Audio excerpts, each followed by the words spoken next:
Good morning বন্ধুরা, কেমন আছো তোমরা সবাই? আশা করি ভালো আছো। তোমাদের আশীর্বাদে আমরাও ভালো আছি।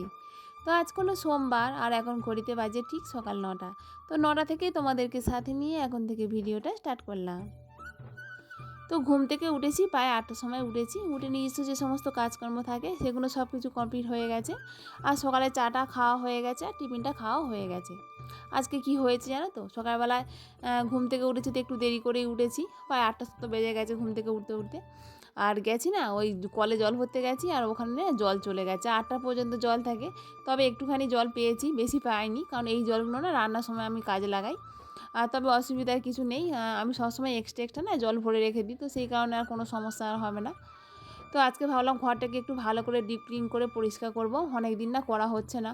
তো কারণ হচ্ছে করার ইচ্ছা থাকলেও না করতে পারছি না, কারণ ছেলেটার জন্য না ঠিকমতো হয় না। আর এদিকে একটা জিনিস যে করব, বারবার তো দোকানে ছুটতে হবে, তো সেই কারণে না আর যেন ইচ্ছাই জাগে না।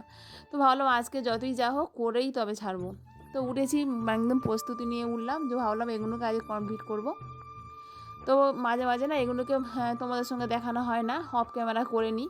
তো আজকে ভাবলাম ভালো করে ডিপ ক্লিন করে একটু পরিষ্কার করি চারিদিকটা। তো আজকে হাতে অনেকটা সময়ও রয়েছে, কারণ আজকে রান্না বান্না খুব একটা তাড়াও নেই। তো ভাবলাম যে আজকে নিরামিষ রান্না করব, তো সেই কারণে নিরামিষ রান্না করে তো অতটা তাড়া থাকে না রান্না। তো সেই কারণে ভাবলাম আজকে এই কাজগুলো করা যেতেই পারে। ওদিকে ছেলে মেয়ে তো ঘুম থেকে উঠে পড়েছে, তো মেয়ে ওপরে পড়তে চলে গেছে ছাদের ওপরে। আর মেয়ে ওপরে পড়তে গেছে না, তবে তো খুব সকাল থেকে তো খুব একটা আবহাওয়া ভালো নেই, কুয়াশা মতো কেমন একটা মেঘলা মেঘলা আবহাওয়া। তো আমি জানি না, মেয়ে ওপরে পড়তে চলে গেছে, তো মেয়েকে আবার ডেকে নিয়ে এলাম। তো বললাম যে ওপরে পড়তে হবে না, ঠান্ডা লেগে যাবে। তো মেয়ে আবার নিচে এসে ও ঠাকুমার ঘরে এখন পড়ছে। তো এই ঘরে এসে পড়বে বলছিল, আমি বললাম না, আজকে আমি একটু পরিষ্কার করবো, তুমি ঠাকুমার ঘরে গিয়ে পড়ো। তো ওখানেই পড়ছে। আর ছেলেকেও খাইয়ে দাইয়ে তো ঠাকুমার কাছে একটু দিয়ে এসেছি, তো বললাম যে তুমি একটু ধরো, আমি এগুলো আজকে পরিষ্কার করবো।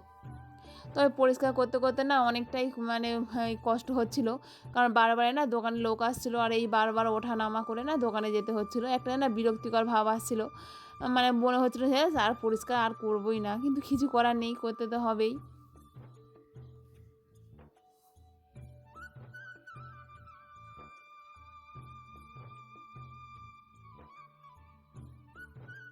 আর আমি না কাজকর্ম খুবই তাড়াহুড়োর মধ্যে করি, একদম আস্তে আস্তে আমি কোনো কাজই করতে পারি না। মানে কী যেন একটা অভ্যাসে পরিণত হয়ে গেছে না, কাজগুলো যেন তাড়াহুড়োর মধ্যে যেন করতে মানে করি আমি। আর মানে মানে মন থেকে সায় দিলেও না আমি একদম আস্তে আস্তে কাজগুলো করতে পারি না। তো এই কদিন হচ্ছে না হাত দিয়েই ঘর মুছছি, কারণ হচ্ছে লাঠি দিয়ে আর মুছলাম না, মানে লাঠি দিয়ে মুছলে না তেমন একটা পরিষ্কার হয় না, হাত দিয়ে মুছলে দেখবে ভালোই পরিষ্কার হয়। তো এদিকে স্নান টান করে চলে এসেছি, আর এদিকে রান্নার কিছুটা রান্না করে নিই, কারণ ডাল আর আলু ভাতে দিয়েছিলাম। আর এদিকে একটু বড়া করে নেব, মানে বাঁধাকপি বড়া করছি।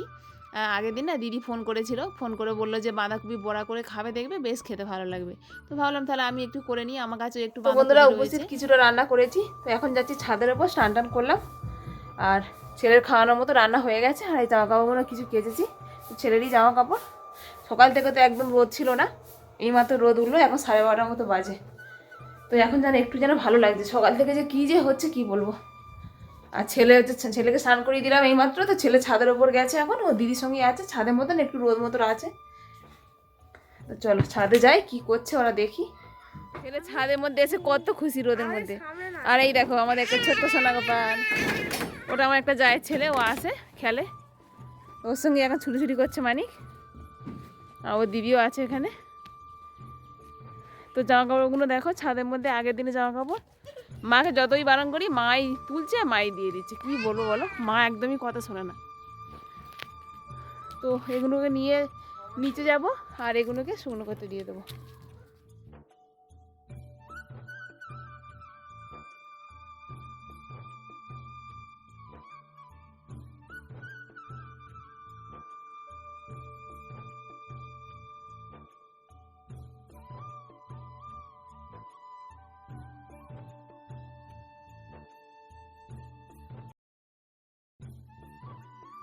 তো এদিকে ছাদের মধ্যে জামা কাপড়গুলো তো মেলে দিয়ে এলাম, দিয়ে নিচে চলে এলাম। তো এর মাঝে না ছেলেকে খাইয়েও দিয়েছিলাম, তো ওই বাড়িতে দিয়ে এলাম, মার কাছেই এখন ঘুমাচ্ছে। তো ভাবলাম সেই ফাঁকে তাহলে একটু বড়াটা ভেজেও নিই। আর তোমার দাদাভাই এদিকে দোকান থেকে চলেও এসেছে। আর বাঁধাকপিটা একটু নুন দিয়ে না মাখিয়ে রেখে ছাদে গেছিলাম, তো এসে দেখি বেশ নরম হয়ে গেছে, তো বড়াটা ভাবছি একটু সুবিধাও হবে। তো এখানে বাসনের মধ্যে না একটু খাবার সোডা দিয়েছিলাম, তো একটু আদা রসুন একটু থেতো করে দিয়েছিলাম, আর একটু কালো জিরে দিয়েছিলাম, আর বাঁধাকপিটা তো দিয়েছিলাম, তো একটু কাঁচা লঙ্কা কুচি দিয়েছিলাম। তো এই দিয়েই ভেজেছিলাম, বেশ খাস্তা মতো হয়েছিল, আর ভিতরটা না কত সুন্দর খেতে হয়েছে। তো ওই বাড়ির জন্য একটু দিয়ে আসবো, তবে ওই বাড়িতে সবার খাওয়া হয়ে গেছে, তো দিয়ে এলাম, তো সন্ধেবেলা খেয়ে নেবে। তো গুড ইভিনিং বন্ধুরা, শুভ সন্ধ্যা। তো সন্ধ্যার সময় দেখো সব কোটো কাটা নিয়ে বসে পড়েছি। এগুলো না অনেক দিন পরিষ্কার হচ্ছে না, আজকাল না কাজে যেন না একটা খুবই এনার্জি এসে গেছে, যে আমি না যেদিন ভাবি যে এই দিন এই কাজটা করব, সেই দিন সব কাজ যেন টেনে নিয়ে আসবো।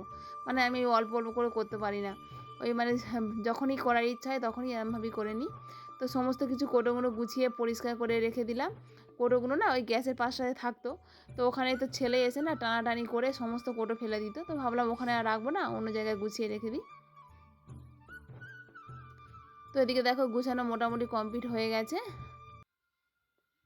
তো এদিকে রাতের খাবারও শুরু করে দিয়েছি। তো মাংস এনেছিল আজকে, তো আগের দিন তো মাংস হয়নি, রবিবার গেছে।